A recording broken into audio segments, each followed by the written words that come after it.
Block সভাপতিকে মেরেছে, তাদেরকে এখন গিয়ে ওই কেন্দ্রীয় স্বরাষ্ট্র দপ্তরের প্রতিমন্ত্রীর বাড়িতে পাওয়া যাবে। চ্যালেঞ্জ করে বলছি, যদি না হয় রাজনীতি ছেড়ে দেব। লোকসভা নির্বাচনের প্রথম দফার ভোট গ্রহণ শুক্রবার। ভোট গ্রহণ শুরু হতে না হতেই এদিন উত্তপ্ত হয়ে উঠল কোচবিহার লোকসভা কেন্দ্রের দিনহাটা বিধানসভা অঞ্চলের ভেটাগুড়ি এলাকা। তৃণমূল কংগ্রেসের দিনহাটা 1 নম্বর ব্লক সভাপতিকে বেধড়ক মারধরের অভিযোগ উঠেছে বিজেপি আশ্রিত দুষ্কৃতীদের বিরুদ্ধে। আক্রান্ত ব্লক সভাপতিকে দেখতে হাসপাতালে যান মন্ত্রী উদয়ন গুহ। ঘটনায় উত্তেজনা ছড়িয়েছে এলাকায়। হাসপাতাল থেকে নির্বাচন কমিশনের ভূমিকা নিয়ে ক্ষোভ প্রকাশ করেন মন্ত্রী। প্রশ্ন উঠেছে পুলিশের ভূমিকা নিয়েও।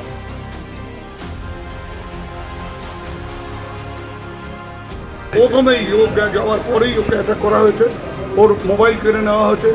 আমি একদম বলতে বাধ্য হচ্ছি যে কমিশন নিরপেক্ষ কিছু নেই, প্লাস হচ্ছে পুলিশকে একদম ইনঅ্যাক্টিভ করে দিয়েছে, দিয়ে এইগুলো চালাচ্ছে। পুলিশকে ভয় দেখিয়ে